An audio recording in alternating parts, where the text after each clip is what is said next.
nous allons vous parler du livre de David Livingstone qui nous dit voyage et exploration au sud de l'Afrique. Vous devez savoir que David Livingstone, c'est un missionnaire, un explorateur, un écrivain, un géographe, un médecin. Et ces qualités-là lui ont permis d'avoir la sympathie de la population noire. Vous devez savoir que David Livingstone est né comme nous autres. Il a grandi dans la pauvreté, mais lorsqu'il est mort à 60 ans, et il est mort dans la gloire. Jusqu'aujourd'hui, sa tombe est un site touristique. Il est mort en 1873, mais si vous arrivez là où il a été enterré, parce que le cœur de Livingstone a été enterré en Afrique, mais l'autre partie, on l'a amené en Europe, en Angleterre. Vous devez savoir, il a travaillé pour la Société géographique royale, la Société missionnaire de Londres et la Société royale. Et il a été ami des Arabes comme Tipo Tipo et d'autres, parce que c'est eux qui lui ont facilité l'entrée en Afrique. Il a été considéré comme un ambassadeur des Britanniques, parce que il est venu pour nous parler du salut de l'âme en Jésus-Christ. Même si il savait que les Noirs croyaient à un Dieu, un être suprême, mais les grandes difficultés, les grands problèmes que nous avions, nous ne savions pas de Jésus-Christ. Mais lui, il est venu pour nous enseigner sur le salut par Jésus-Christ, mais aussi au travers de la médecine. Il guérissait des maladies que les Noirs lui admiraient parce qu'ils amenaient des choses nouvelles que nous n'avions pas à ce temps-là.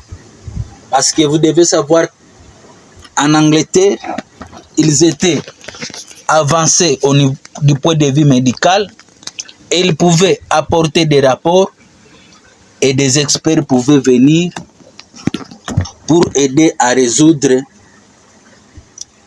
les problèmes des Africains. Mais aussi, il a fait l'exploration du lac Tanganyika, le lac Mowero. Il est arrivé jusqu'au Lualaba à Nyangwe et il a vu la traite des Noirs, comment elle se pratiquait. Même si les Arabes lui ont laissé la liberté d'aller visiter les montagnes, d'aller faire l'exploration des cours d'eau, de soigner la population, il n'était pas d'accord avec les pratiques que les Arabes faisaient. Parce que les Arabes pratiquaient la traite des esclaves.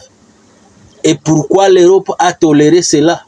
Parce que les Arabes, lorsqu'ils avaient les esclaves, ils les vendaient aux Européens. Et ce sont ces Noirs-là qui ont construit d'autres villes comme l'Amérique, même en Asie, tout en laissant l'Afrique pauvre. Des gens qui étaient robustes et qui étaient forts étaient emportés, mais on laissait des gens faibles et malades. Et parmi les mérites de David Livingstone, il a participé à l'exploration et la cartographie intérieure du continent africain. Il a consacré une grande partie de sa vie à la recherche des sources du Nil. À son époque, on voulait savoir les sources du Nil. C'est pourquoi on envoyait des explorateurs, on les donnait de l'argent, on les donnait des moyens pour venir chercher les sources du Nil. Mais malheureusement, il est mort sans pour autant trouver la solution à cela. Vous devez savoir que Livingstone est un héros britannique et populaire. Je vous ai dit que David Livingstone, chaque année, beaucoup de touristes vont pour aller visiter la tombe de David Livingstone, mais ils veulent expérimenter ce qu'il a fait en Afrique. Mais c'est nous qui devons les faciliter pour qu'ils puissent venir visiter le lac Tanganyika, la rivière Lukuga, le fleuve Congo, Nyangwe, Kindu. Donc c'est nous qui devons les faciliter. Il a recensé les richesses de l'Afrique. Si aujourd'hui nous pouvons parler de lithium, du cobalt et du cuivre, c'est David Livingstone qui a parlé aux Européens que je suis arrivé là où il y a des matières premières. Et il a documenté cela avant qu'on puisse partager l'Afrique. Il a évangélisé et soigné le peuple noir. Vous devez savoir que c'est grâce à ces écrits que l'Europe a connu qu'il y a des richesses en Afrique qui pouvaient être exploitées. Mais aussi, il voulait que les Africains puissent profiter du commerce, qu'ils puissent profiter du commerce et puissent trouver et puissent s'enrichir. Mais aussi, il a lutté contre l'esclavage.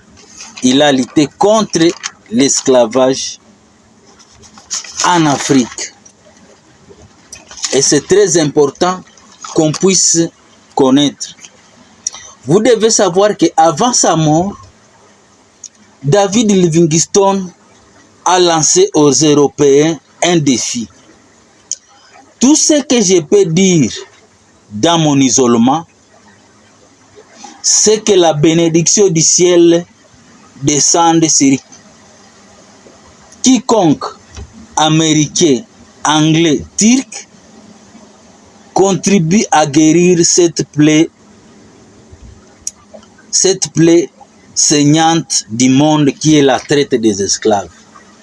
La traite des esclaves a tué beaucoup de gens, a ravagé, mais sa prière était que quelqu'un puisse y mettre fin.